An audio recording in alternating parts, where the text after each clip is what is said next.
If you're in here listening to my spiel about Investigator's silver project in South Australia and a few other things, you've got the opportunity to take away a $650 silver ingot, half a kilo of silver.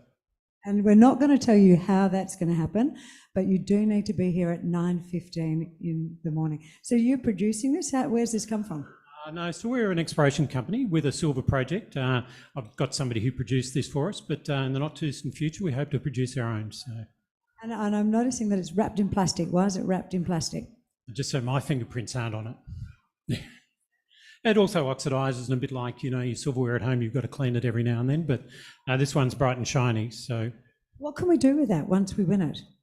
Well, take it home and put it in your safe, because last year this was only worth about $400. This year it's worth $650. So if you're on the silver train, it's heading this direction. Andrew, thank you.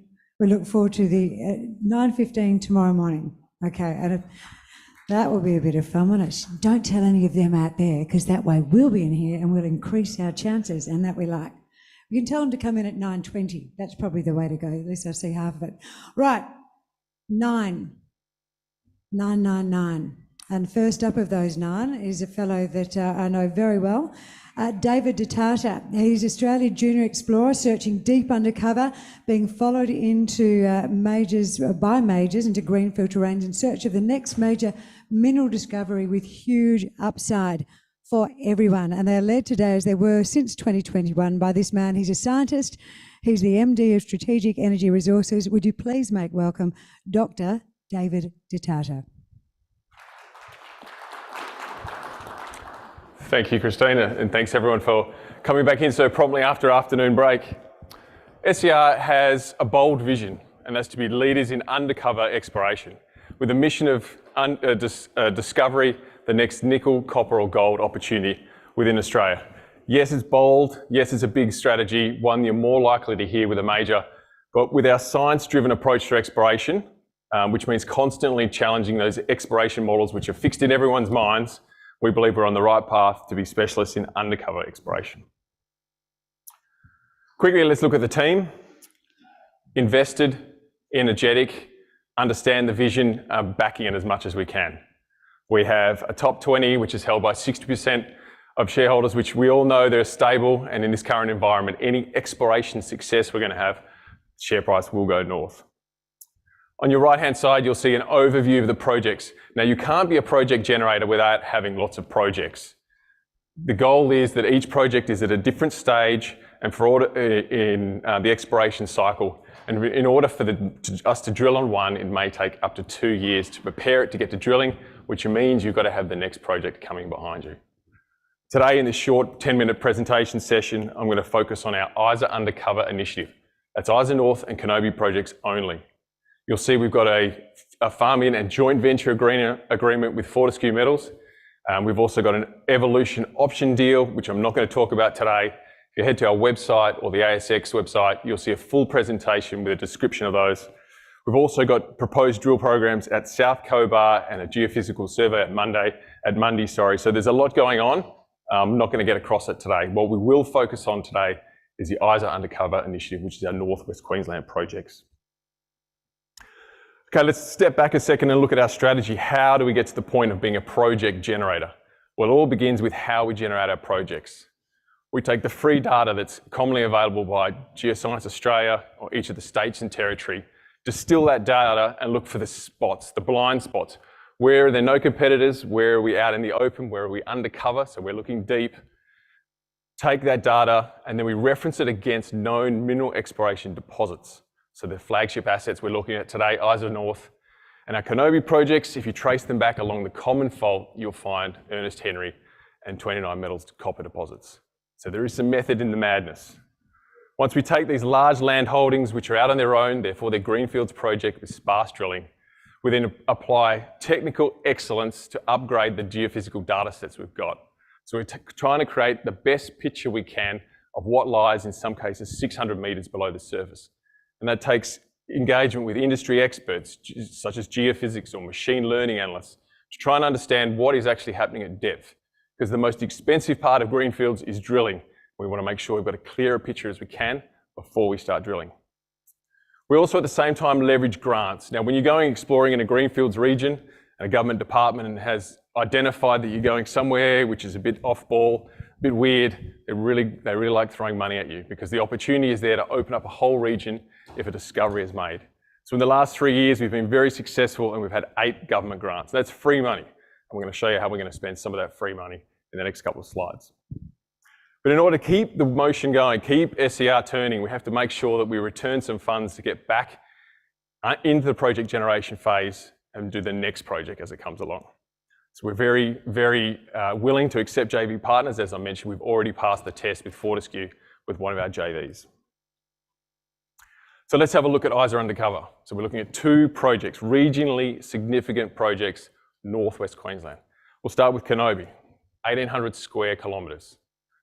Eastern succession, less than 30 drill holes. We've got a dominant position. And again, if you look at those lines on the map that we're showing here and trace it down, you can see how it intersects with Ernest Henry. Same rocks, 140 kilometres to the north. We take 200 kilometres to the northwest, we have our ISA North package. As you can see there, you follow the same fault lines, Gunpowder Fault back to 29 Metals, and True North Copper's Mount Oxide deposits. So there's a link. Now, where you can see the change in colour scale in this map is where the easy stuff, the outcrop finishes, and things get difficult. Competitors for us get less. Prospectivity does not decrease. So let's start with Kenobi. When we first took hold of Kenobi, it was a single tenement, small, high-grade hit, Lucky Squid project. And you can see some of the intersections there. 17 metres at 6.75, 15 metres at 9. If it was closer to surface, if it was 200 kilometres to the south, this had already been mined. But it's deep. No one likes deep up in this end of the world. So we're able to have this asset and then do our own form of exploration, which is tying these 2 drill intersections together, which we did, 6 metres at 12. But we still were unable to convince the market that there's worth continuing exploration in this region. So we did what we do, science-driven exploration. We started looking around, we started tying it back to the major faults and controlling structures to the south, ended up picking up a broader 1,800 square kilometre tenement package, leverage from government funding, go back in there, drill the Kalaka hole in 2021. And you can see from this intersection, it is low grade, but 132 metres nickel in this area of the world is absolutely unheard of. Changed the total focus of the project, the prospectivity of the region, flipped our understanding on its head, convinced the department at that point that we're onto something different. This is the chance for New World Metals up in North Queensland. Just this year, got another grant, 275K, to go back in, follow up on that nickel. We know more about what's happening subsurface. We know more about how to target what we think is high grade nickel. We're going back there, we are drilling. ISA North, as I mentioned, 200 kilometres northwest of Kenobi. Again, following it back to some major structures. You've got the 29 Metals, as I've already mentioned. This project we identified as part of our project generation. At the time, Newcrest held the project. We convinced Newcrest that we are competent in exploring undercover, that we've got the right tools and the management to go about and do this job properly. They were being hindered at the time by some land access issues, so we convinced them that it's worth us exploring. We managed to take it on, got it for a first right of refusal and an NSR at the end of it. This project is a high quality project that was part of Newcrest's Tier 1 discovery program up in this region. They put 4 targets, 5,000 plus metres into this project before they walked away because of land access. We've picked it up, reprocessed the geophysics up there, and we're starting now to put together a drill program that'll see us up in this neck of the woods later on this year. As I said, greenfields, you're out on your own. There's not too many competitors when you can pick up such a large land holding without anyone else around you. We were quite happy to see Fortescue now change their mind and head up this way as well. We have Anglo-American up there, Rio Tinto. So we've gone from being up in this region on our own to now having some serious majors interested in the project. So I've only mentioned just a few of the possible drill programs for occurring for a small company like us. In this presentation, I've touched on Kenobi, ISA North. As I said, head to our market announcement today. You'll see an update on the South Cobar project, a Mundy Greenfields project, and 2 possible drill programs that'll happen that does not cost the company a single cent at Mile Creek and at South Cobar. So in summary, if you're looking for a competent management team, diligent use of funds, huge exploration upside, ASX, listed SER, head to our website, check us out. Thanks.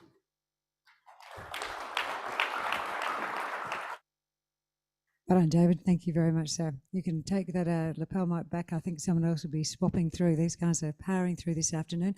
Magmatic Resources Ltd is a copper and gold explorer. They have an advanced portfolio in the East Lachlan region here in New South Wales. Now, very recently, they have discovered a large-scale copper-gold porphyry system directly north of North Parkes, which is Australia's biggest porphyry copper mine. You're pretty happy about that, aren't you? That's right. This happy fellow, his name is Adam McKinnon, Dr. Adam McKinnon, excuse me. He's the MD, and he's here to tell us more about the opportunity in this project. Yeah, we'll get straight into it. I only got 10 minutes. Just starting off with a little bit on the corporate. We're a moderate-sized junior, you would say. Current market cap, approaching that $40 million mark. We've got a fairly tight shareholder register, directors, major holders, but also Goldfields in there at 6.3%. Now, all of our projects actually came out of Goldfields, so that's why we have that shareholding there.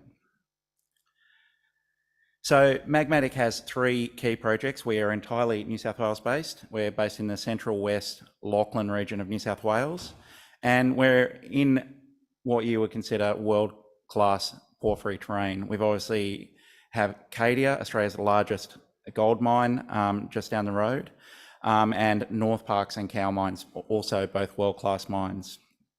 Our Wellington North project actually surrounds Australia's most recent large-scale porphyry gold copper discovery at Boda, and they're up to nearly 15 million ounces equivalent. So that's pretty exciting. We also have the Parkes project, which is a very prospective for Tomingley style mineralisation, just to the south of Tomingley. But the project we're really excited about and has generated a lot of interest over the last little while is the Corvette prospect. Now, we're currently drilling at Corvette, a part of the Mile project, and we have hit some of the largest copper intercepts really anywhere in Australia this year. So it's generated a lot of interest and it's very exciting for our team. Just on why would a company like us want to explore for porphyries? We know a lot has been made at conferences like this of the potential shortfall that we've got coming in copper supply, especially with the electrification and net zero targets.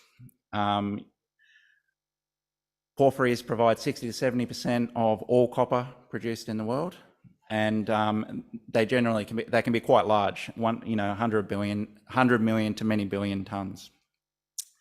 I mentioned Boda before. We have a local example of what a significant porphyry discovery can do for a company. In the case of Boda in 2019, they added $205 million on their discovery hole in a period of 2 weeks, and that's something we're trying to replicate. The other key thing for us is we think New South Wales and also Australia can play a bigger role in supplying those copper needs. When we look down the list of the top 13 producers of copper in the world, we can see that Australia currently only produces around 4%. The other key thing to note there is just the number of what we would consider high risk jurisdictions that our copper supply is actually coming from. So continuing on, so we're located, we couldn't be in a better location for both exploration and mining. We've got North Parkes around 60 kilometres down the road. North Parkes is Australia's largest copper dominant porphyry. We're also near the Tomingley mine, about 30 kilometres away. We consider New South Wales to be a very safe, very stable jurisdiction. And what's been really encouraging in New South Wales this year in particular, we've had a big run of mine approvals by the New South Wales government. There's actually been 4 hard rock mines approved in our region recently. The other key thing about the Mile project, it's surrounded by some very big hitters. Our Mile tenement is surrounded by FMG. And then off to the north of us, Inflection Resources has actually just done a significant joint venture of up to $145 million with AngloGold Ashanti. In terms of diving down into a bit of geology now, we're at the northern end of the Junine Narromine Belt, and we really went into Mile targeting a North Park style discovery. When we look at the geochemical basement footprint of North Parks and compare it to Mile, you can see very similar multi-kilometre scale footprints. And it's not just the geochemistry, it is it's the geology and the age of the rocks. They're identical. Now, North Parks to date, they've discovered at least 22 porphyry systems. At the moment, we're exploring only one, and we think while the results at our Corvette prospect have been very encouraging, we actually think there's significant potential throughout our other 250 square kilometre tenement package there. So we started drilling in July last year and basically haven't really stopped for the last 9 to 10 months. The very first metre of our very first hole went into copper mineralisation, and all of our 11 drill holes since have hit significant mineralisation. We are drilling some of the deepest holes for a junior in New South Wales and in Australia. And recently in hole 22, we actually drilled a 1,200 metre hole, 875 metres of which was mineralised. So these are some very, very large intercepts. I guess the other encouraging thing is that within these larger intercepts, we are getting significant zones of moderate to high grade with equivalent grades to North Parks. Furthermore, the Corvette prospect is currently open in all directions and at depth, and we're still drilling. So we're drilling as we speak, and very excited to see what we produce going forward. This is a schematic cross-section. What I like to point out on this particular section is just the scale. We're talking about up to 600 metres wide, up to 800 metres deep that we know about, and this whole system goes for at least 1.2 kilometres in length. At the moment, those dimensions are only defined by where we have drill holes. So we are very, very encouraged by the scale of this system. The other thing that's really exciting is a lot of our grade we've hit to date occurs immediately below the cover. So on the left-hand side here and in the centre, you'll see copper and gold in the first 150 metres below the cover. Those are a very significant intercepts, and you can see nearly every part of those drill holes are mineralised.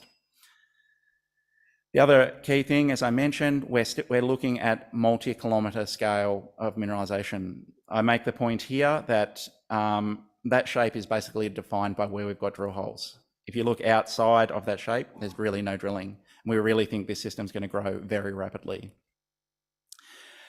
So just in summary, I pose a question there, is this Australia's next major copper discovery? We really think this has tier 1 world-class potential. We've already demonstrated that it has a very large scale. We're currently drilling. Everything remains open. We haven't closed it off in any direction to date. And we really think there is massive potential for large amounts of copper in this system. I'll leave it there. Thank you. Thank you so much. Well done. I like this. You boys are all on time, in fact, under time. So I'm very, very impressed. With that said, let's push on to number 3. Joining us now on stage is Greenstone Resources CEO and Managing Director Chris Hansen. Greenstone is a gold exploration and development company with new high-grade gold discoveries. He's looking forward to telling you about their aggressive exploration being undertaken at their Burbanks Gold Project, as well as the company's developing portfolio of projects across Western Australia. Please make him welcome. Thank you. Now, having sat through hundreds of such presentations myself, I think it's important that we provide some context on what really differentiates Greenstone from the rest. So why is Greenstone special when there are 755 ASX-listed mining companies, of which 175 are gold explorers or gold developers, but only 11 have undeveloped high-grade resources greater than 250,000 ounces, and only one is located in the epicentre of the Australian gold industry, and that is our flagship Burbanks Gold Project. This is why Greenstone is special. Burbanks is located in the epicentre of the Australian gold industry, surrounded by major and mid-tier miners and supported by a network of existing infrastructure. Drilling is currently underway with an updated resource expected in the next 3 to 4 weeks, leveraging off over 10,000 metres of drilling that was completed late last week. Importantly, less than 30% of the Burbanks system has been explored down to a depth of 500 metres. Greenstone also holds a portfolio of regional gold assets, and we also hold a 50% share in a large battery metals project for which an updated scoping study is currently underway, and we're in discussions with our joint venture partners surrounding a consolidation and an IPO. Now, all of our projects are located in the Goldfield region of WA. Our flagship Burbanks asset is located just a short 30-minute drive from Kalgoorlie. Historically, Burbanks produced over 421,000 ounces at 10.9 grams per tonne from largely the upper 140 metres. And up until about 18 months ago, nobody had drilled a drill hole here below 250 metres. Burbanks has a current resource of 280,000 ounces, and with that phase 1 drill campaign completed last week, we expect to have that resource out very shortly. Phillips Find is our second gold asset and is located just a short drive northwest of Coolgardie. And like Burbanks, it has a long history of high grade and shallow production, but also remains underexplored at depth. Historically, Phillips Find has produced 33,000 ounces from 3 relatively shallow open pits to a depth of 75 metres. We're currently drilling at Phillips Find right now, testing those down dip extensions beneath those 3 historic pits I mentioned.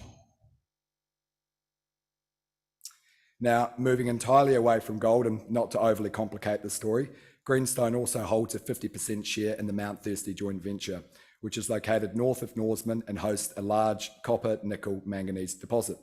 Mount Thirsty is uniquely positioned to potentially provide a sustainable and ethical source of cathode precursor to the growing EV battery market, with the deposit containing all 3 of the necessary elements and the right ratios to produce such a product. 2 weeks ago, we announced a materially larger resource here, which is now underpinning an updated scoping study, which is currently underway. I'm a firm believer that base metals and precious metals don't belong in the same company, and as such, discussions are ongoing around a consolidation and potential IPO of this Mount Thirsty joint venture asset. So just to set the scene, since resuming exploration 18 months ago at Burbanks, we've very much adopted a revised strategy here, focused on exploration and resource growth. At Burbanks, we've very much developed a track record of exploration success and resource additions, with the results to date exceeding all of our expectations. I would now like to share with you that journey, where we started 18 months ago, where we are now, and where we're heading in the future. What we're looking at here is a long section of the Burbanks Gold Project. From left to right across the screen is a strike horizon of around 5.5 kilometres. 18 months ago when we started, all Burbanks had was a long history of very high grade production, totalling over 420,000 ounces at 10.9 grams, as well as a small JORC compliant resource you see there in the darker green colour. Over the next 9 months, we drilled over 10,000 metres of drilling. We doubled the resource to 278,000 ounces, and we extended the mineralised strike horizon by over 2 kilometres. However, much of that drilling was too widely spaced for us to bring into a JORC compliant resource. As such, we utilised this wide space drilling to support a JORC compliant exploration target, which can be seen in the lighter green colour. This exploration target has a range of between 215 and 330,000 ounces, and was the focus of the phase 1 drill campaign completed last week, and is illustrated by the blue dashed box you see behind me. Very important to note that this exploration target does not include any of the areas in the orange and the green highlighted behind me. There is still a lot of unfinished business here. Late last week, we completed that 10,000 metre drill campaign, and this drilling will form the basis of the updated resource estimate expected in the next 3 to 4 weeks. Some of the better intercepts out of that program included 5 metres at 30.5 grams, and as you can clearly see, these are not one-off isolated drill hits. This project has a track record of adding ounces, and we're only just getting started here. Phases 2 and 3 will test the true potential of this asset. Now, quickly moving to Phillips Fine, as per Burbanks, I'd like to show you the past, the present and the future of this asset. Again, we're looking at a long section from left to right is around 1,200 metres along strike. Historically, this asset has produced 33,000 ounces from 3 separate open pits. We've subsequently leveraged off some limited drilling we completed last year, as well as a large historical database for an initial resource here of 54,000 ounces. However, importantly, we've very much adopted a whole system approach to exploration here, and we're not looking at each one of these open pits in isolation, but in fact looking at them in conjunction with the potential for a consolidated underground operation here. Importantly, only 40% of that mineralised strike horizon above 300 metres has been tested. We have subsequently defined a drill campaign which is currently underway, targeting high-grade extensions at depth. The historical intercepts at depth are impressive and include intercepts like 3 metres at 18.7 grams per tonne.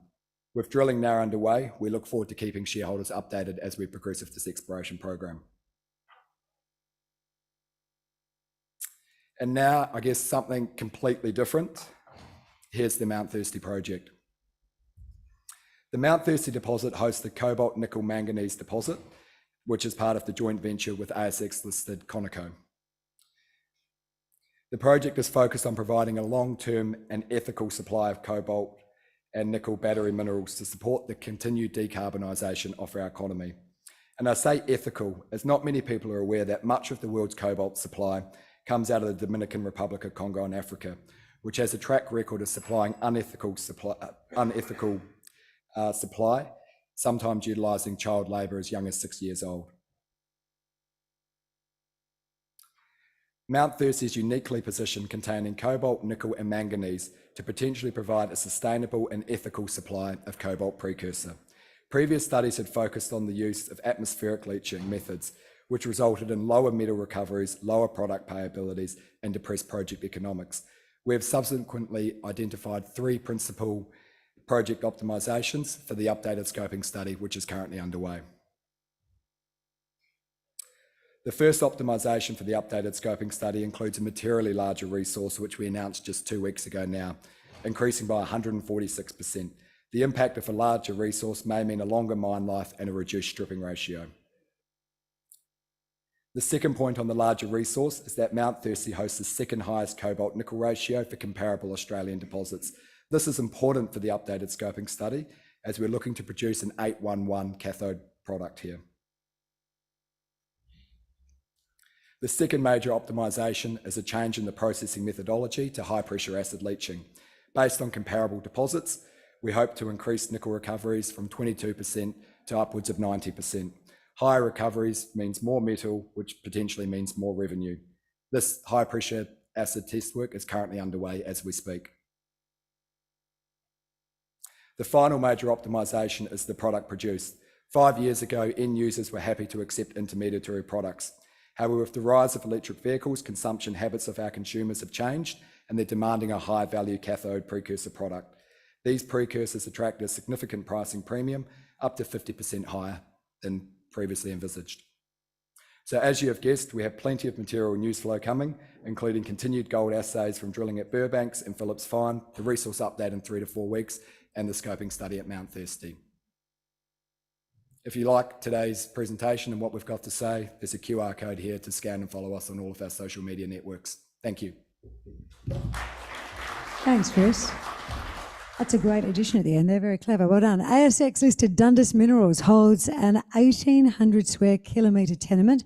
It's positioned in the highly prospective Southern Albany Fraser Origin in Western Australia. So updating us on the company's exploration progress, would you please welcome their Managing Director, Shane Volk.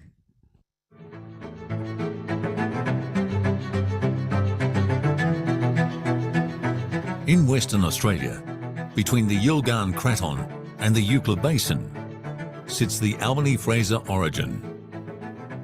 Stretching from the edge of the Great Victoria Desert to Albany in the state's southwest, much of the origin remains underexplored. Gradually, however, the Albany Fraser has been revealing its closely guarded mineral wealth. In 2005, discovery of the multi-million-ounce Tropicana gold deposit thrust the origin into the international spotlight. And then in 2012, the incredibly rich Nova nickel deposit was found. Now, a decade later, Dundas Minerals has commenced the search for the next company making discovery in the Albany Fraser.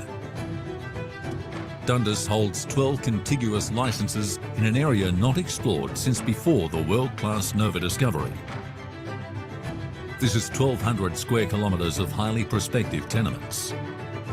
Dundas is already narrowing down the search space and identifying priority drilling locations, using best practice geoscience and cutting-edge technology that was not available to previous explorers.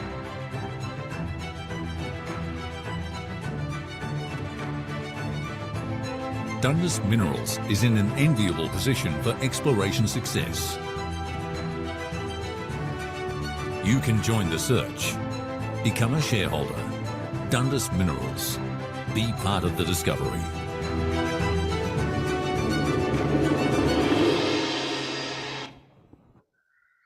Okay, so that's our wonderful Albany Fraser origin tenement position that you can see on the screen now. As we said in the video, 1,800 square kilometres. Dundas Minerals were an early mover in this region of the origin. We had the pick of the area when we secured these tenements in 2020, 2021. A wonderful position, 140 kilometres out of the port city of Esperance in Western Australia. South of Norseman, and also due south of the wonderful Nova nickel copper deposit in WA. We're all on Crown land, so all of the land there where our tenements are is government land. We're not competing with pastoralists or other landowners. And importantly, we're outside the Dundas Nature Reserve, so we don't have any impediments again in exploring in the reserve. The tenements that are thatched at the top in the reserve, they're not granted yet, and they can be granted over time. On the right-hand side, we have another tenement, our Triton Gold Project, and what a wonderful time to have a gold project. Gold is $3,000 an ounce, as you would know, 2,000 US, and that tenement was just granted a few weeks ago. So we're looking forward to doing some exploration in that area, probably later in 2023, perhaps 2024. Now, the exploration environment that we're working in, for those of you that are not familiar with Western Australia, we're dealing in, we're exploring undercover. So we're looking under sand. The cover is between sort of 5 to 30 metres, sometimes 60 metres in depth. The vegetation is mallee. In the images there, you can see that the mallee has actually been burned. Very severe bushfires went through the area in 2021. Fortunately for us, that's allowed us access that previous explorers have never had. We've been able to move through the bush quite quickly and quite freely, and that has helped us in our geophysical programs that we've conducted. There's very little outcrop. We have found some outcropping rocks over to the northeast of the tenements, and some of those are mafic, ultramafic rocks, and they're the exact sort of rock types we're looking for. And these are the rock types that can host, of course, copper, nickel, gold mineralisation. Undercover exploration has had some amazing success. And these are some of the deposits that have been found by junior explorers here in Western Australia recently. Chalice, Galileo, going back to Sandfire Resources as well. So it is challenging to work undercover, but the rewards are tremendous. And if you're the first mover into an area like Dundas Minerals are, then you have the potential in these underexplored areas to find these types of deposits. The search, systematic and disciplined, and it's all about the geology, the geophysics, and of course, persistence and drilling. In terms of the regional geology, this is important. We've selected an area that is on the contact between the older Archean and the younger Proterozoic rocks. As I've said, the previous exploration in this area was before the Great Nova nickel copper mine was discovered just to our north. So there was no real exploration in this area since the Nova discovery, and we're the first group that is in there. The deepest drill hole in the area that we're working is remarkably, it's 64 metres. So it's barely gone through the sand and calcrete cover into the primary rock. So again, this is a great opportunity for us. Just zooming in a little bit on the regional geology, Geoscience WA has very limited information, detailed information in this area. We have some rock age dates, and these age dates sit both in those rock ages typical of the Tropicana gold deposit, and also of the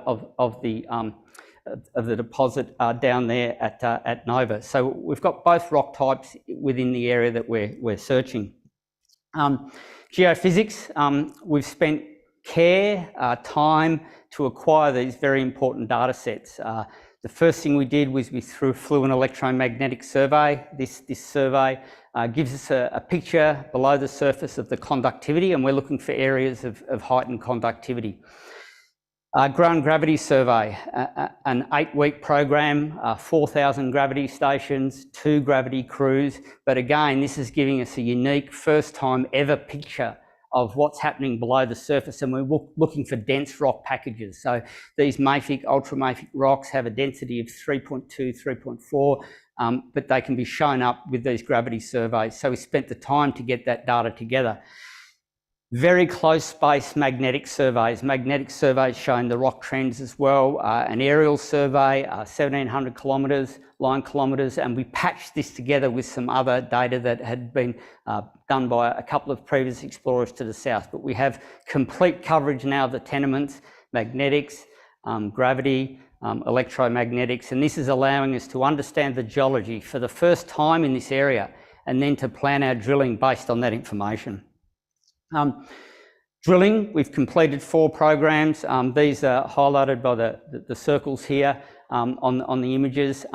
Programs are giving us an understanding of the geology, and what's interesting is the government, the Western Australian government, has co-funded 2 of these programs to an amount of $400,000. And this is again to encourage us and to help us explore in this underexplored area. 3 of the programs have actually surprised us, and they delivered very high assays for rare earth elements. And it's not something you expected, but what we found at Dundas is we're surrounded by rare earths explorers. Some of them have presented here in the last couple of days, and this presents an opportunity for us in terms of taking advantage of that situation. But just to finish off, our next lot of drilling programs are coming from a soil survey that we've completed. We've done 3 areas indicated here, areas 1, 2 and 3. These are areas over these dense mafic, ultramafic rock intrusions, and again we're targeting copper, nickel, gold mineralisation. Soil sampling can be an underappreciated exploration tool, but those of you that perhaps were shareholders in Sirius Resources will know that that discovery started with some soil anomalies and some soil sampling. So we're very excited about these results, which will come out end of June, early July, so not too far away. So as we said in the video, we'd love to have you on our exploration journey. We'd love to share our exploration success for you, and the best way to do that is to become a shareholder. Thank you. Thanks, Good message. I know this man is a tap dancer, and I thought you'd have to tap dance your way off the stage just then. Thank you, Shane. Thanks, Chrissy. He is actually. Thank Get you. him a few drinks tonight. It's a good message. Right, American West Metals, where are you? Now, this is an exciting exploration company. They're focused on the discovery and development of major copper and zinc deposits in the Tier 1 jurisdiction of North America. This is their founder and their managing director, Dave O'Neill. Despite the baby face, he is a geologist with more than 20 years experience.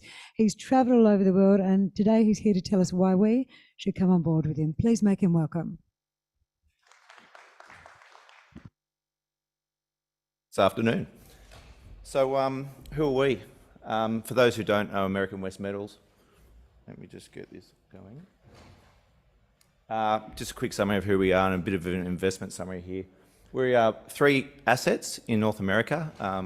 The US and Canada has been a fantastic hunting ground for ASX companies lately. Fantastic jurisdictions to work in. We have 2 assets in Utah and 1 in Canada. So we have the West Desert polymetallic deposit very close to Bingham Canyon, which most people realise one of the biggest copper projects in the world. Copper Warrior is a sediment-hosted copper project, 15 kilometres from Utah's 2nd largest copper mine. And we have Storm Seal, which is effectively 2 projects in one. We have the Seal zinc deposit, zinc silver deposit, and Storm Copper. And I'll just focus on Storm Copper today. That's where we're working at the moment. That's where we see the value in the short term for American West and our shareholders. Existing resources as well, you can't, resources certainly underline any valuation on any company. We have the large polymetallic West Desert, recently JORC compliant resource issued earlier this year, and Seal is also a compliant resource, NI 43-101 Canadian. So existing metal in the ground is always going to add value. And grade is king, as people know. We've shown that the copper mineralisation at Storm can produce over 50% DSO product, which I'll talk to soon, which is very exciting for us, and one of the highest grade DSO projects globally for copper, which there aren't many of, by the way.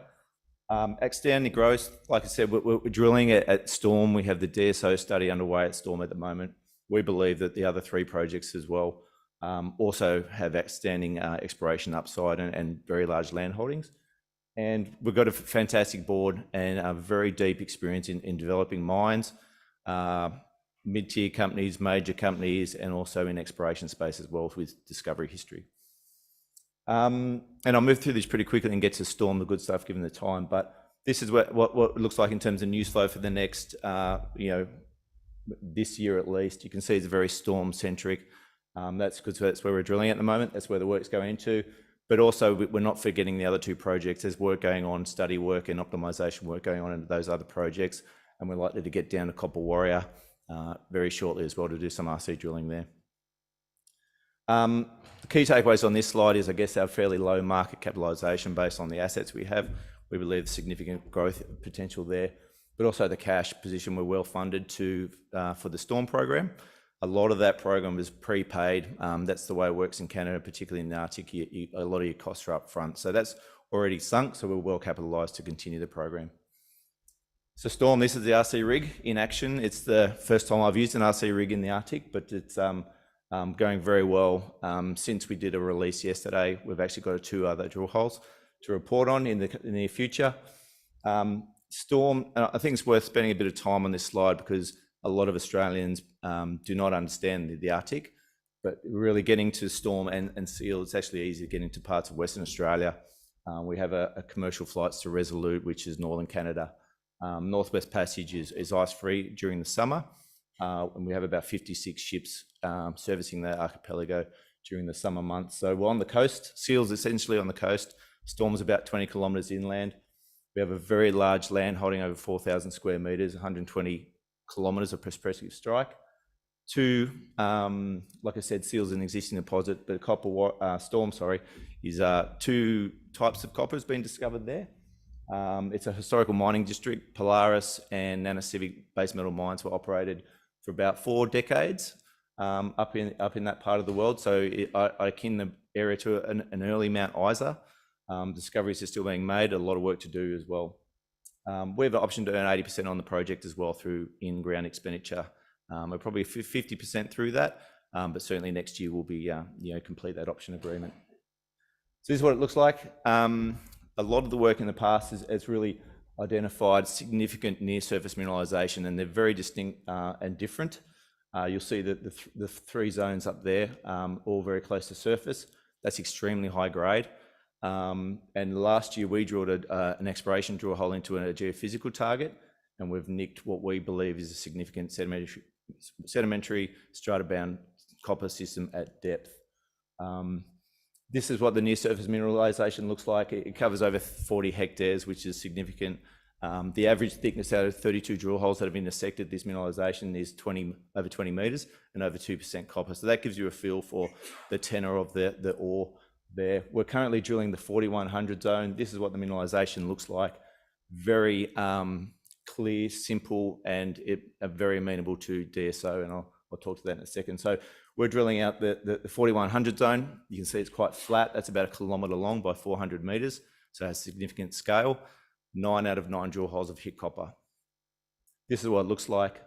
As you can see, the drilling we're doing is showing continuity of the ore. We've now identified it with the 9 holes over about 600 metres of strike and 300 metres across strike. You can see there the thicknesses are very thick. It's confirmed with historical drilling, and like I said, the tenor looks to be between 1.5% and 2.5% copper. So this would rank up there in terms of the top 10% quartile, near surface open pittable copper deposits globally. like I said, we make a DSO, and this is really the penny drop moment for our American West. We put the core, we crushed it down to about an inch. We put it through a full-scale ore sorter, and we produced over 50% copper, 53% copper, pure chalcocite product, and then a mid-tier, which is 10%, and then waste. So this is a very low footprint, very low capital, fast-track production. There's no tailings dam, there's no processing plant. We believe that this is certainly a fast track for us to get this thing going.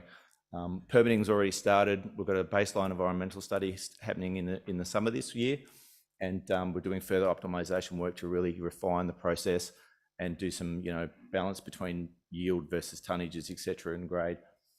So lots of work to do there. But look, also, like I said, mentioned earlier, last year we drilled an exploration drill hole into a geophysical target, which is an EM plate, with a coincident gravity anomaly, and we intersected about 100 meters of mineralization, disseminated chalcopyrite, a bit of vein-style chalcopyrite, also galena and pyrite, and in a bituminous carbonaceous unit.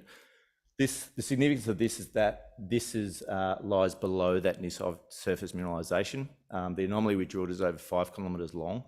The type of mineralization suggests it's on the margin of the system, so we strongly believe that this may be the source of mineralization to that near surface ore. You can see there's a couple of large faults. That's a graben. It's a bounding structure too. It fits the sedimentary copper model perfectly, where you have these large fault plumbing systems, low temperature, low pressure fluids coming up into these vuggy and bituminous kind of carbonates, and then precipitating copper mineralization. So look, lots of work to do. This is the other part of the exploration that we're doing this year. We've just completed a gravity survey, and we hope to release that shortly. And based on that, we'll drill some of these other deep targets. So look, in summary, in the interest of time as well, I'll just wrap it up. But look, we believe that we have onto something very large here, and we have also a near surface potential, low cost, high margin potential with this near surface mineralization as well. So we're working on the resource there. We hope to get the resource out sort of October this year, followed shortly by a scoping study on that DSO type material. So very exciting time for us. And look, if you want any more technical details, come past the booth, and I've got plenty of other stuff to show you. So thank you. Was that your team timer out there, was it? The little buzz that went off, was that related to you? Pardon? Was there a buzzer? There was a bit of a buzzer going. There wasn't, eh? That's all right. You were focused. You're in the moment. And I was thinking again, I neglected to say to you, put your phones on silent. Killi Resources joining us on stage, taking position 6 in our 10-minute power session. They're a greenfields gold copper explorer operating in major mineral districts in both Queensland and WA. They're currently drilling a breccia pipe, which is an intrusive related gold system. You can ask the geologist more about this in a moment up in northern Queensland. That's the headline. The details, please welcome, as I said, the geologist. Her name is Kathryn Cutler, and she is the CEO of Killi. Please make her welcome. Good afternoon, ladies and gentlemen. Thank you for the introduction, Chrissy, and thank you to the RIU for hosting Killi this week. Killi is a mineral exploration company. We're focused on greenfields discoveries in known major gold and copper mineral provinces based in Australia. We listed on the stock exchange in February 2022, and we're trading under the code KLI. We raised $6 million on the back of the company 100% owning 4 belt scale projects in Western Australia and Queensland. You can read that in your own time. This is our corporate structure. So this is the Killi board. You'll recognise quite a few faces here. Richard Bevan, Greg Miles and Phil Warren make up the board of Killi. They were also the directors of Killi Resources, which had the Nebo Babel nickel copper project at West Musgraves, which changed hands to Oz Minerals and is on its way back to BHP. I myself am an exploration geologist. My career is 16 years running so far. Generally worked in the gold industry in Australia on Australian assets for junior, mid-tier and major gold companies.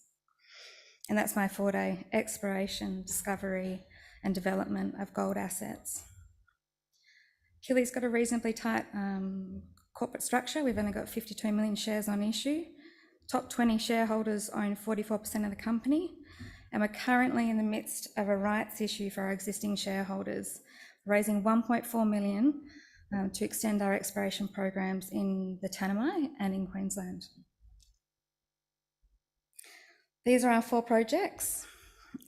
The company's been exploring since we floated mainly in the Tanami. We are exploring for gold and rare earths in the Tanami of WA. We're 120 k's along strike from the Killi Newmont owned and operated 14 million ounce gold mine, and we're 55 k's away from the Browns Range rare earth mine, which is one of 3 operating rare earth deposits in Australia.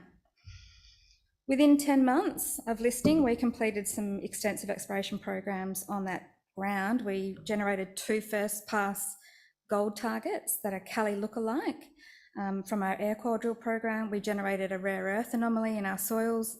We also completed a deep stratigraphic drill hole, which identified the Dead Bullock Formation, which is the host sequence to the Killi gold mine, which is extremely positive from our perspective. We also intersected a 0.6 metre interval of semi-massive, massive pyrrhotite, chalcopyrite sulfides, so visible copper mineralisation within a mafic unit within the Dead Bullock. And this is now the first recorded case of sulfide mineralisation in the Tanami region. These results are fantastic, and we're planning to continue exploring in the Tanami in the second half of 2023. But for the first half, we've really focused on our Queensland assets. And that's what I'm going to talk about mainly today. So last year, we started completing some work at Ravenswood North. This is kind of what it looks like. It's reasonably unassuming. This is where it's located. So Ravenswood North is located in northern Queensland at 60 k's inland from Townsville within the Charters Towers and Ravenswood districts. The tenement holding covers 660 kilometres squared of prospective ground. It's a great project. This area is well known for intrusive related gold systems, and that's what we're looking for on this ground. We've determined 2 prospects on our ground within the Ravenswood corridor, which is Rocky and West Branch. And that's where we've completed our work so far in the last 2022 campaign. Some of you won't know, especially if there's any West Australians here, you won't really know much about IRG deposits, but in northern Queensland, they're pretty common. Within 60 k's of our project, we've got 28 million ounces of gold endowment, and they're all within these intrusive related systems. They generally range from 100,000 ounces of endowment to 5 million ounces, which is the Kidston gold mine, which isn't very far up the belt from us. Along strike from our Rocky project, there is the Ravenswood gold mine, which is a large tonnage, low-grade 8 million ounce gold deposit. And there is the Mount Wright intrusive related rhyolite breccia intrusive pipe, which is 43 k's along strike. These systems are slightly different. They have, the 8 million ounces at Ravenswood is a very large endowment, but it exists with only a 3.8 kilometre squared intrusive complex, and the footprint of the mineralisation is only 900 metres by 600 metres. So it's quite a small zone to actually narrow in on. At Rocky, this is what we're looking for. It's an IRG. Now, this diagram might be a little bit complicated, but what it's showing you is that we have a large granodiorite complex that we have identified. We have completed a heliborne VTEM survey, which we had processed, and that red zone that you can see surrounding in that circular feature is interpreted as the alteration halo to the 2 targets that have been generated. So the target 1 and target 2 are our intrusive targets that we're targeting currently. We managed to get on the ground at the end of last year and do the first 5 holes ever into this target. They all returned anomalous gold and silver, so we know we're in a gold mineralised granodiorite, which is a really exciting development. There was nothing there 12 months ago. We're currently completing an additional 6 RC holes and 2 diamond tails to specifically target these 2 targets generated. The West Branch project is in the north of the project. It's prospective of copper gold porphyry mineralisation. We were able to get on the ground. We completed some rock chip samples we collected. They returned results of 5 and 6% copper, 8 to 9 grams per tonne gold, and just under an ounce silver. We think we're in a porphyry system here. It requires a lot more work. The processing that we completed at Rocky, which generated a 3D system, we're going to also do that here to make sure that when we get the drill rig out there later in the year, that we'll be specifically targeting the best targets we've got. And lastly, I just want to cover off on our Mount Rawdon West project in Queensland also, because this is my pet favourite project. It's just been granted last year.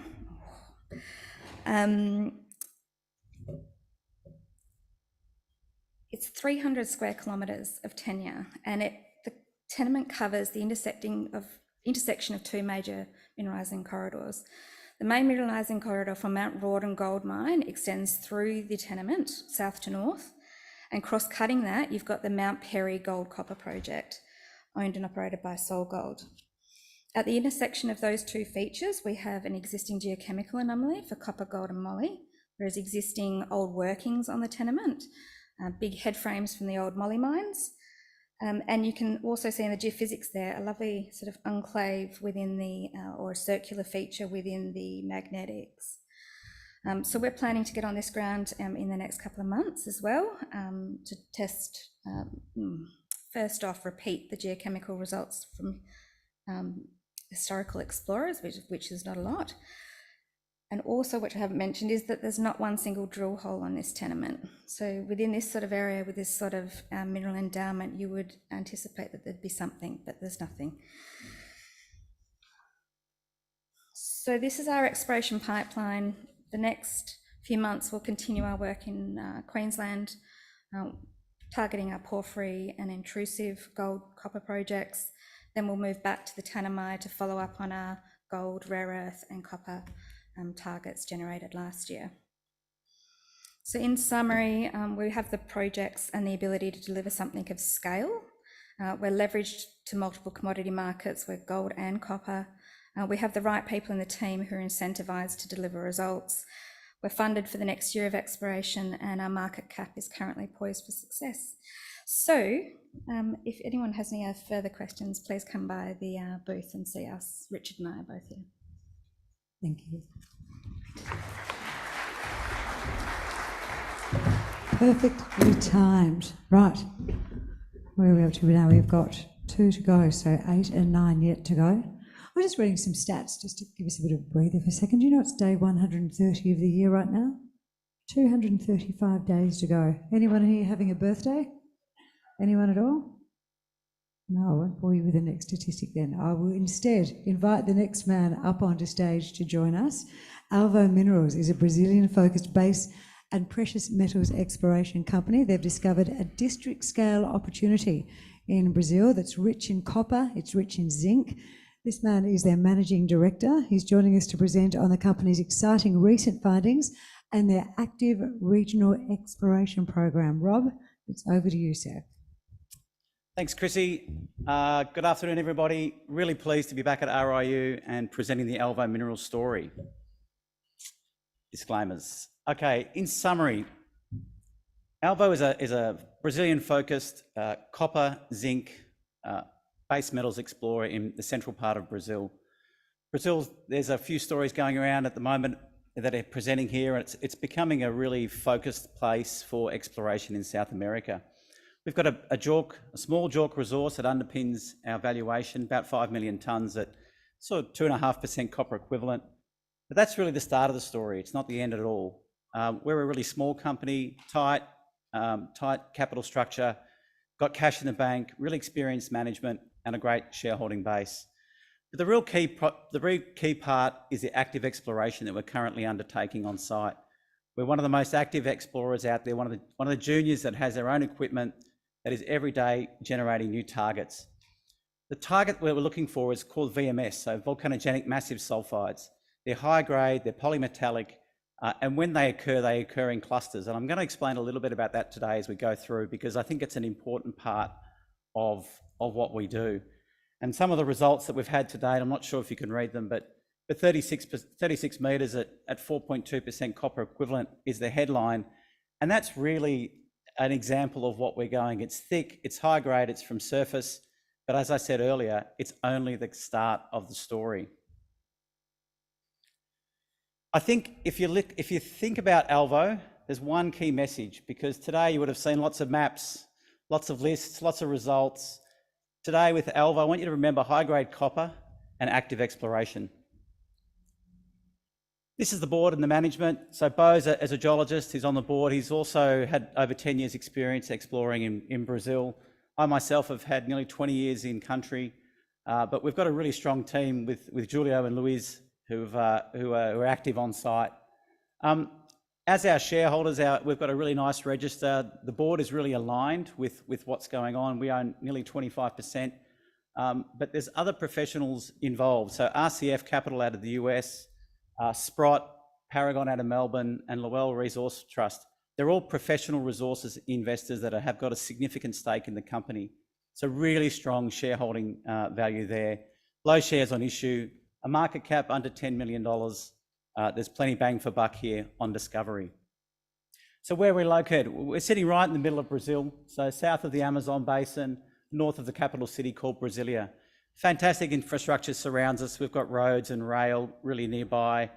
I think one of the key points is that Brazil has a lot of hydroelectric schemes. We have 4 that surround the project, 1 to the north, 1 to the south, and 2 to the east. So cheap green power available on site for when we get into development. But pretty much the most important thing for us has been the really strong social support that we've had. From a municipal level to a state and federal, the government support's been fantastic. And that's because the principal asset used to be a government asset. And so they've been really great partners with us along this journey, even though we're earning into 100% of all of our assets. Here's what it looks like. So we have a belt that's about 80 kilometres long now. We have nearly 1,000 square kilometres under tenure. The 2 deposits that we bought from the government back in 2019 in an auction process are sitting in the north here, C1 and C3. But they made 5 discoveries back in the 1980s and then left the project idle for 40 years. We've picked up all that ground ourselves, apart from the pieces that we bought from the government, and grown our tenure to over nearly 1,000 square kilometres. That's the resource that we have down here, and I'll talk a little bit about C3 and C1 in a moment.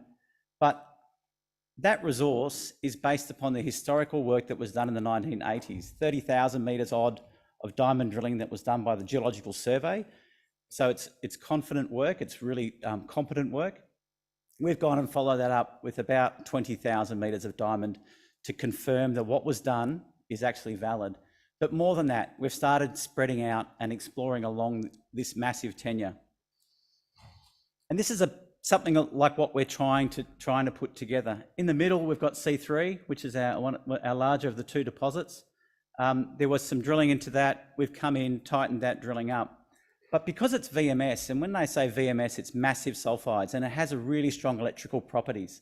So you can use geophysics to actually target your drilling to a better degree. So you know where it's going downhole, you know where it's going along strike and at depth. So we've used what they call fixed loop EM really successfully out here to target the mineralization and to also save money on drilling itself. And here is the actual, what the anomaly looks like when we put the equipment on the surface. But more than that, around C3, we've come up with a whole bunch of other anomalies to the east, to the east, to the northeast, to the west, and even further to the west over here at Pelicano. A bunch of anomalies that sit around C3. And when we talk about VMS, we talk about clustering of these deposits, because within these kinds of VMS belts, they can have multiple deposits within the same region that repeat, and that's an important part. VMS around the world are really famous for being a massive producer of both copper, zinc, lead, silver, even gold. And in North America, in Canada specifically, there are multiple regions of about the same size as what we've got over here on the east, on the right in the diagram, I should say, which is our project.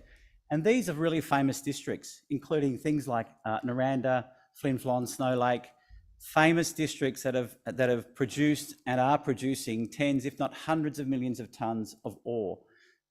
Copper, zinc, lead, silver, gold focused. What we've got, we're just scratching the surface. The only bit to the north that was actually explored in the 1980s was what was sticking out of the ground. Since then, no one's been able to put that package together, and no one's been able to apply modern and systematic exploration like what we're trying and what we're planning on doing at the moment. I'm going to skip this slide because we're running short on time, but this is the slide that I want to look at. We listed in 2021, October, raised $10 million on the back of this project. And 2 days after listing, I was in Brazil. It was still during COVID times. I couldn't come back, so I stayed there and through the listing process. We were drilling within 2 days after listing. We haven't stopped. So this is the orange on this graph signifies diamond drilling. We're now at about 20 kilometres of drilling, 70 odd holes. And we spent the early months of our exploration campaign drilling on the known deposits to understand the mineralisation better. Once we started to get a handle on what was going on, we understood that we had to use electrical geophysics to try and understand where it was going to go. And we trialled what they call fixed loop and downhole EM. We trialled IP. And in the middle of last year, we bought our own equipment because we couldn't find a competent contractor in country.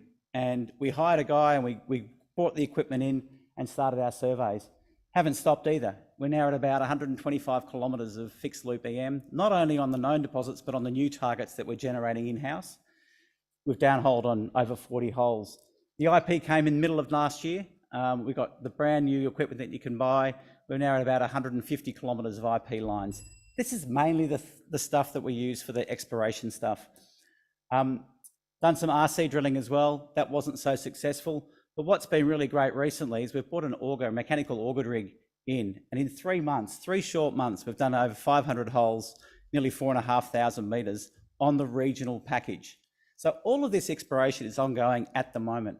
Because we own the equipment, we bought the auger rig, it's actually pretty cheap for us to do. Here's one quick example, and I know I'm running out of time. That's what the auger rig looks like. It's very common in West Africa and Australia. No one has one in Brazil. We've got some cover on the surface. We need to penetrate that cover effectively to take a proper geochemistry sample. And on the right-hand side in this map, you won't be able to see it, but there's a road that runs through here because this is broad-scale exploration. This rig drives on the known roads and takes a sample, drills a hole every 200 metres. If we get a sniff, we go in there and we follow it up with soils, with mapping, with trenching, with our geophysics equipment. And what happened here is we drilled about 100 holes until we got to this zone here, and lo and behold, 5 holes in a row, all were anomalous in copper, lead, zinc, 200 metres apart. So this is a brand new anomaly that we announced yesterday. It's called Condor, but one of many. So I'm going to wrap it up there, but the key message is we are an active explorer. We're doing geophysics, geochemistry, geology, we're drilling, and we're trying to make discoveries, and that's what we're hoping for this year. Thanks. Great summation, Rob. Well done. Good recovery there at the end. Paul Williams, come and join us, sir. Do you know, every time I see you, I've just realised that in all the publicity photos for Auking, you have that tie. Is that like an Auking tie? It's my favourite tie. It's your favourite tie. Have you got a couple of them? No? Lauren Bacall once said if you find something and you love it, you'll know in the first 2 weeks, go back to the shop immediately and buy another one. You haven't, have you? Thank you. You've upset me now. You've upset you now. There's going to be a sad day. All right. But you've had a busy start, so you can't worry about being upset. You've been too busy. You've done an advanced mining study on your copper zinc project, which is in WA, and then you've gone all the way to the other side of the world, all the way to Tanzania to talk uranium. So let's hear a little bit more about these activities, sir. Let me formally introduce you all, please, to Auking Mining's CEO, Mr. Paul Williams. Thanks, Chrissy. Thanks to the Vertical Events team for the opportunity to present today as well. As the title to the presentation suggests, we offer investors an opportunity to participate in uranium and the copper space, two minerals that we're pretty confident are going to be strong for the foreseeable future. So the investment proposition for Auking, and particularly now that we've acquired these Tanzanian assets, is we've moved into projects that were the subject of a significant amount of historic exploration work in Tanzania. a company by the name of Urinex, which are now Magnus, did an enormous amount of work up until about 2011 when the Fukushima disaster occurred, and then the whole uranium situation changed. So we're moving into, we've acquired a heap of data with these licenses in Tanzania, and that's giving us an enormous benefit of their programs. Manyoni in particular, one of the projects in Tanzania, has an existing resource estimate. It's a 2004 JORC resource, so part of the program that we're working on at the moment will be aimed at updating that resource. And Makuju, which is more to the south, is situated right next door to a massive uranium project called Nyota, which is owned by Uranium One, a subsidiary of the ARMZ Russian group. It was sold for $1.1 billion in 2010. So it's a massive project, and we're sitting right next to it. We've already established since the beginning of the year a significant in-country admin and technical team. Our exploration manager, Chris Bitar, has been over there the last few weeks and been working with the guys and having a good look around. So we're very happy with how things are set up there now. And obviously, as I mentioned, we're well placed in terms of giving people an opportunity to participate in the uranium and copper sectors.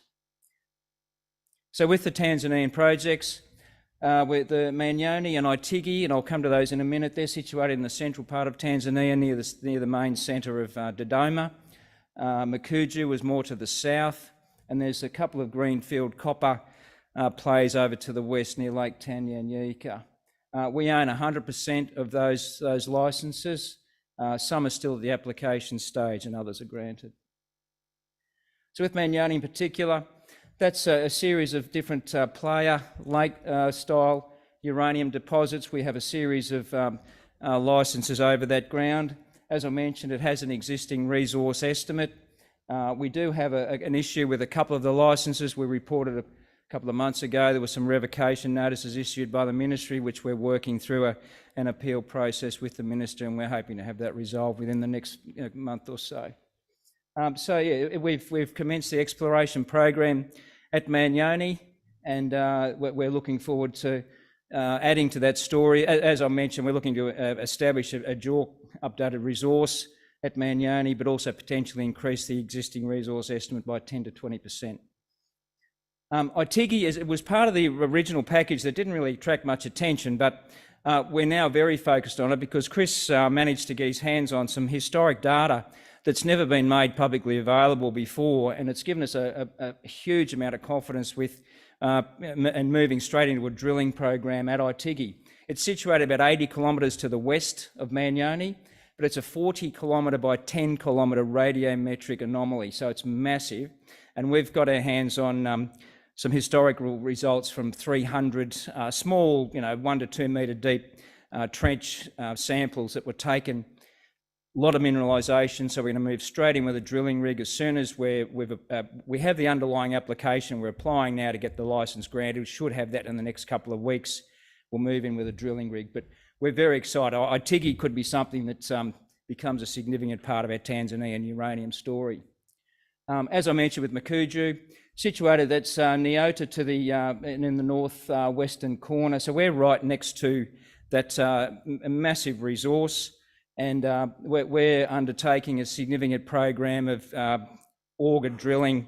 I like the previous presentation showing the auger machine sitting on the back of the light vehicle. That's the same thing we'll be doing here, and a lot of soil sampling through that extensive area that we have under existing licences. So that's a more hard rock style of uranium deposit, but with that brings potentially very high grade. So overall, and there's a quick slide here dealing with the copper, which I'll move through quickly, but that's to the western part of Tanzania, based on historic, artisanal sort of small scale copper mining, but where we're looking to do some, get a team out there to do some field work over the next few months. But that's certainly, it's part of the activity, but obviously not the primary focus. So there's a lot going on in Tanzania. We're looking to have a significant amount of news flow coming out over the next few weeks and months, and we're really pleased with having just picked it up in the last couple of months, so we're very happy with what's happened so far.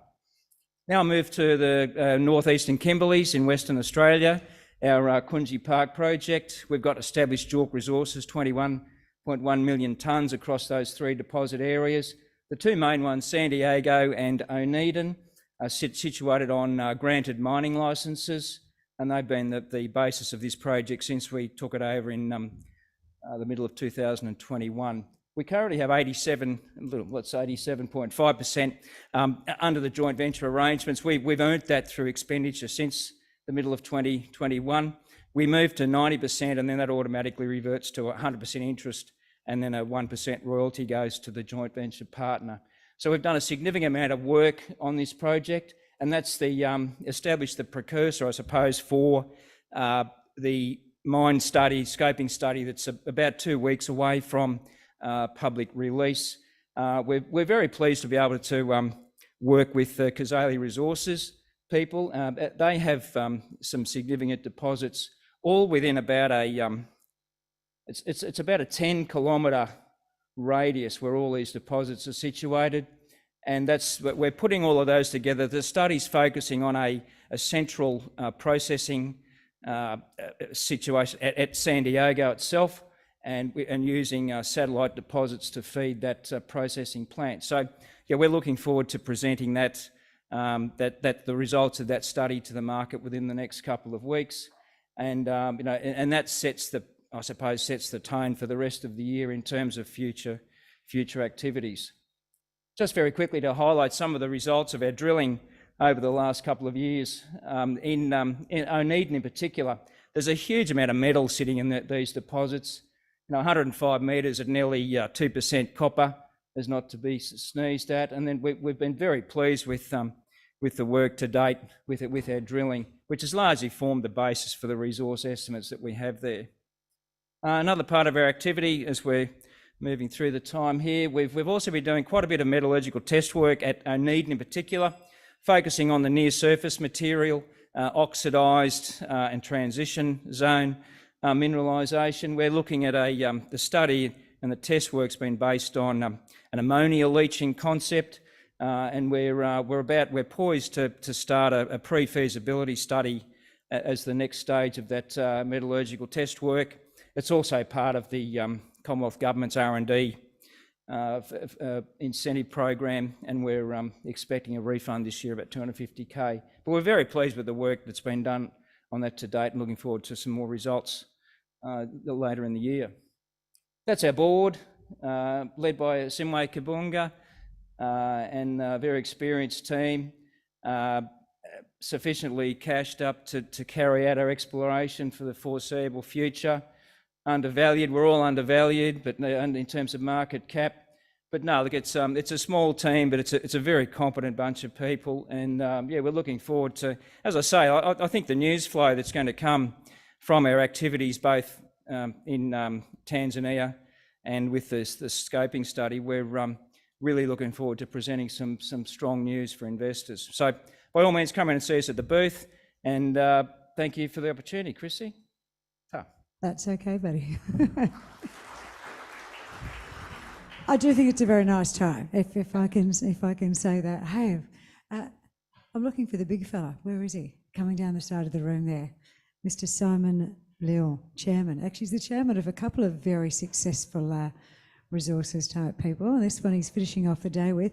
Nimy Resources, they're an exploration company. They've got the vision to discover critical metals for our forward-facing future requirements within the Tier 1 jurisdiction, and that Tier 1 jurisdiction is Western Australia. And here to tell us more and to round out the day, your last opportunity in our 10-minute power hour, Chairman Simon Lill. Please make him very welcome, everyone. Look, thank you all for staying till the graveyard shift here. I'm reminded of a presentation that I gave about 4 years ago at a sub-conference at PDAC in Canada. And there was Alex Dorsch from Chalice presented before me. I followed up and presented for De Grey Mining after that. There was 3 people in the room. One of them was asleep. 6 months later, of course, Chalice has its massive Julimar discovery. We have our massive Hemi discovery at De Grey. The point being that sometimes you stay late, there might be some gems, and hopefully we can show you one of those gems. Now, firstly, none of you have ever seen a drill rig. I keep getting annoyed. We've got a drill rig there on the front cover. Nimy Resources. Nimy is a bridge in Belgium. It was the site of the first battle in World War and my colleague Luke Hansen, who's really the one who's put all this together, he had a great uncle or thereabouts who was killed at that bridge and won one of the first VCs in World War One. And I just think that's a cool story. It's not a bad reason for a name. It's as good a reason as any. Nimy, of course, does have NI in it, and we are a nickel explorer. So that's just a little bit of background about the name. And in this pace, I won't get through the 10 minutes by any stretch. But anyway. So look, what has attracted me to it? I mean, I've been very fortunate with De Grey Mining. De Grey had a project up in the Pilbara Craton, and everyone said there's no gold there, and we proved that there was.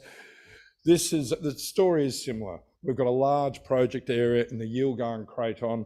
There's a lot of potential in the Yilgarn Craton still to be found, and it's home to some of the world's greatest gold production, nickel production, and so it goes. But there's still a lot of stuff undercover. And when we started here, I mean, Luke's been at it for 6 years. I've been with Luke for probably 3 now on it. So that, you know, it was shown in the WA maps, the mines department, as granites. We've uncovered that it's got greenstone belt, it's got mafic, ultramafic sequences.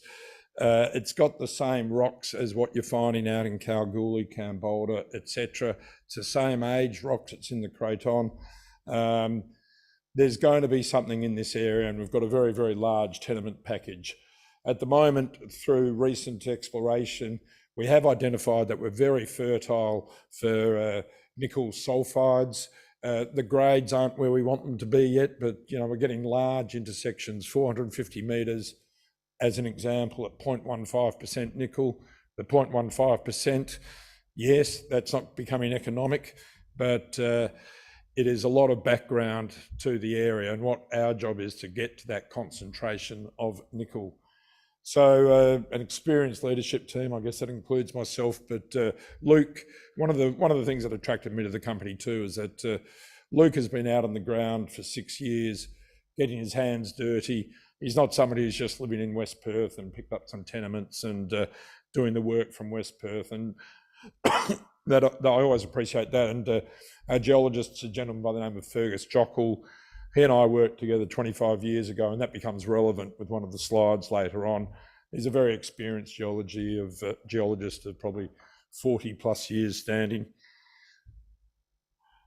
So our project, if you look at the map on the right, you can see the sort of Kalgoorlie, Coolgardie, Norseman trend all the way up to Leinster. There's nickel projects throughout there. There's obviously gold throughout there. We look at it to the west of that, and you can see Ravensthorpe to the south, into Forrestania, which is not identified, Southern Cross. Our area is that circle, and it goes all the way up to you and me, which has been a gold mine. So we're on the same geological structure, and to us it looks as though it parallels that Norseman to Leinster structure, which has been one of the great nickel producers in the world. We have, as you know, Forrestania is obviously a very significant nickel mine to the south of us. So we're in the right area. Pardon me. With yes, I've gone through most of that. We've got an 80-kilometre prospective tenure. It's not easy when you're in a greenfields area. There's a lot of work to cover. So we do a lot of soil sampling. We do a lot of magnetic work, a lot of moving loop, and we're trying to identify the target areas. And we are gradually getting there, and we are gradually getting improving nickel values as we drill. We have a drilling program on at the moment. So, okay, so over 12,000, we've drilled over 12,000 metres. I think we're at 13,000 metres actually at the moment. So we talk about nickel, lithium and rare earth prospects. We are focused on nickel. But you know, if you're coming across a rare earth prospect, if you're coming across a lithium prospect in the current market, you're doing your shareholders a disservice by not looking at it. In this area too, if it's the same rocks as we're saying it is to the Kalgoorlie region, yes, there's probably going to be gold there somewhere too. We're not specifically looking for it. There'll be platinum somewhere there. But you know, there'll be a lot of other things there. But at the moment, we're looking for nickel. We have also started to drill a couple of lithium and rare earth prospects, and we'll explain why they're interesting. We've also done some moving loop to the northern part of the tenements, and we've probably got some of our best moving loop results with the highest semen numbers that we've seen on the moving loop. So we're looking forward to getting up there with the drilling rig eventually as well. So we've got lots of, we're a drill-rich, an exploration-rich environment. So we do go through and define the targets first, and then we get the drill rigs out. And as you can see in that map, there's a lot of targets. That's in what I'll probably call the home block. That's what Luke's been working on for the last 6 years. But we have added to that home block very significantly. I'll point to there's an anomaly to the top left, which we've identified there as carbonatite prospect, rare earth lithium. When I first started with Luke, I looked at that and said, that looks like Mount Weld. I used to work at Mount Weld. Oddly, Anaconda Nickel owned 100% of Mount Weld for a very brief period back in 2000. And Fergus and I both worked on it. And I said, that looks like a carbonatite. We do have a bit more on it, but if it walks like a duck and quacks like a duck, it's probably a duck. And we're pretty sure that's a carbonatite. And we're looking into that. We've got an EIS funding for it to look at the rare earths, and carbonatites have many other things too, apart from the rare earths. So, sorry, I should just go back there. The core up the top there is core from one of our nickel drilling programs, and it's showing nickel in there, which is the green bit through there too. So we are getting nickel, mainly disseminated. We're still looking for the massive sulfides. So this is a busy slide. It's showing the various nickel hits that we've had. Some of them are reasonable, but most of them are at that sort of lower level. Now, it's hard to say. I mean, if you look at Julimar, they're reporting by nickel equivalents at the moment at 0.55%. So what is a suitable nickel grade for a mine to start? And I think the nickel world is starting to realise it's going to need to move towards larger tonnage, lower grade nickel projects. That does not mean we're looking for higher grades, and there's a couple out there. London Metals is reporting some good grades as it goes through, but we are getting regularly nickel sulfides throughout the area. The job of the geologist and Luke is to actually see where they are concentrating. I listened to London yesterday. They talked about where they're getting their concentrations is at the concentration between the komatiite flows and the basement. We have proven in this area that we have komatiite flows. We also have gossans, and gossans are a very important part of the nickel story. It was a gossan that first helped discover Cambolda. There are gossans at Forrestania. At the moment, we've identified 3 gossans, and we have not, by any stretch of the imagination, walked across all of the land that we have. So the fact that we've got gossans, we're fertile for nickel sulfides. We do expect to ultimately start getting that concentration. And a komatiite flow, Mount Keith up in Leinster, that's been operating for 35, 40 years at a grade of about 0.6%. If we can get to 0.5, 0.6% through the komatiites, you know what, there's an operation there. Alternatively, of course, we look for the massive sulfides and get a higher grade, 2%, 3%, they're nice. But there is nickel sulfides in the area. So I did mention that up to the north, we've got 34 EM conductor plates that have got some really interesting results on them too. So we're looking forward to moving up there to get onto the drill rig up there. So here we've got, why are we looking at lithium? Everyone's looking at lithium. How long does that give me? 2 minutes, okay. There's a series of soil samples in the map on the right. You can see that that red line is at 0.6 or 60 ppm. 60 ppm were the soil samples that allowed Wesfarmers to uncover Earl Grey to the south of us. So that's a reasonably compelling soil sample group over, I think it's 3 kilometres. So we're currently drilling for lithium in that region. So the 12-hole RC drilling program has commenced, 5 holes completed. So there's a lot of results coming through for lithium shortly. And this is the Mount Weld lookalike. So you can see in this magnetic aerial image there in the black and white, the Nimy carbonatite is in the inset on the right. The Mount Weld carbonatite is the main one there. I think there are compelling similarities. We can all see those, including the fact that there's a dike through both of them as well. So we're quite excited about this. We've got an EIS grant for, and that will be drilling in June. And I'm just running through everything very quickly. The long and winding road, I'm just about done. I was talking to our PR girl and said, what do you want me to say about this? And I am just reminded, De Grey, there was an article by Dry Blower, and he wrote about the long and winding road to discovery, actually. And it was all about De Grey and where we started in 2002.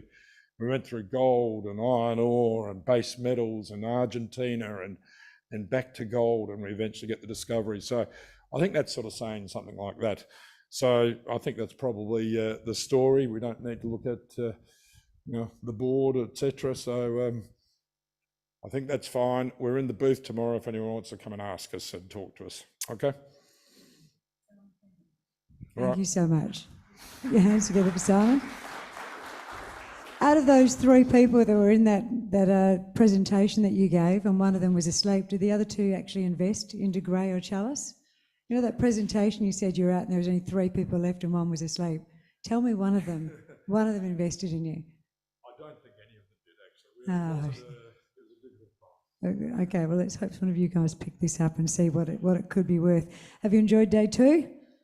Yes. Are you going to be awake? We've got to turn the lights down. We've opened up the outside there so you can see the outside world.